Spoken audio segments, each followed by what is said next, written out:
जहाँ पहले के लोग चटनी मसाले पीसने के लिए सिलबट्टे का इस्तेमाल किया करते थे, जिसमें समय और मेहनत दोनों ही ज्यादा लगता था, वहीं आज के समय में चटनी मसाले शेक बनाने के लिए मिक्सर ग्राइंडर का इस्तेमाल किया जाता है, जो कि घंटों का काम मिनटों में कर देता है। इसीलिए आज हम आपको दिखाना है फैक्ट्री में मिक्सर ग्राइंडर को कैसे बनाया जाता है। तो मिक्सर ग्राइंडर तैयार करने के लिए सबसे जरूरी चीज होती है उसकी मोटर। तो यहाँ पे आप देख सकते हैं जो मोटर का भारी ढांचा होता है प्लास्टिक का, उसे लिया गया। चारों तरफ से इसमें प्लास्टिक के ही पेच डाले गए। उसके बाद यह आ चुकी है हमारी मोटर, जो कि 700 वोल्ट की रहती है, तभी तो ये हर एक चीज को मिनटों में पीस देती है। अब इस मोटर को इस प्लास्टिक के ढांचे के अंदर अच्छे से फिट करा जाएगा और फिट करने के बाद पीछे से इसके पेच लगाए जाएंगे। तो यहाँ पे आप देख सकते हैं स्क्रू ड्राइवर की सहायता से एक एक करके चारों कोनों में पेच लगाए जा रहे हैं।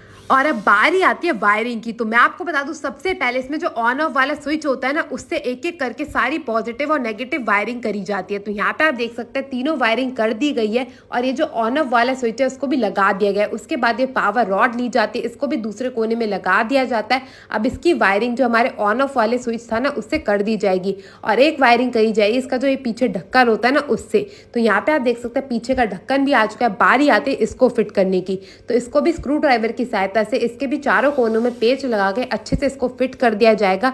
अच्छे से मोटर को फिट करने के बाद इस मशीन को सीधा करा जाएगा और उसके बाद इसकी जांच करी जाएगी कि मोटर अच्छे से ऑन ऑफ करके काम कर भी रही है नहीं।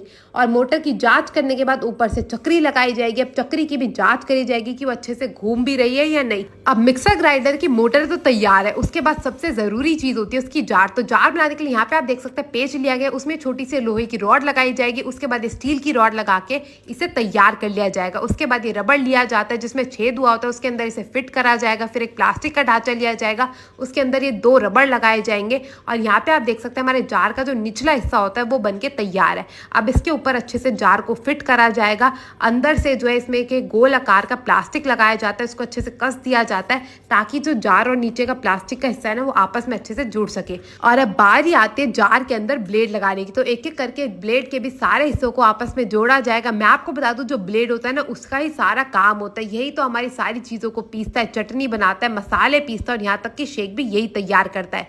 तो अब जार के अंदर ब्लेड को अच्छे से फिट कर दिया जाएगा। यहाँ पे आप देख सकते हैं पीछे से पेच भी लगा दिए गए ताकि जो हमारा ब्लेड है वो कहीं से भी निकले ना। उसके बाद दोबारा से पीछे से एक चक्री लगा दी जाएगी जो कि फिट होती है हमारे मोटर के अंदर। अब बारी आती है जार में हैंडल लगाने की, जिसके लिए यहाँ पे 2 पेच डाले गए और इन दोनों पेचों को अच्छे से प्लास्टिक के हैंडल के अंदर डाल के पेचों को कस के हमारा हैंडल भी लग के हो जाएगा तैयार। तो यहाँ पे आप देख सकते हैं हमारा जार भी बन चुका है। बारी आ जाती है पैकिंग की। तो सबसे पहले एक एक करके सारे जार को जो है इस प्लास्टिक की पन्नी में डाल दिया जाएगा। उसके बाद हमारी मोटर को भी अच्छे से प्लास्टिक की पन्नी में पैक कर दिया जाएगा। उसके बाद एक बड़ा सा डिब्बा लिया जाएगा जिसमें मोटर डाली जाएगी और उसके बाद एक छोटा डिब्बा लिया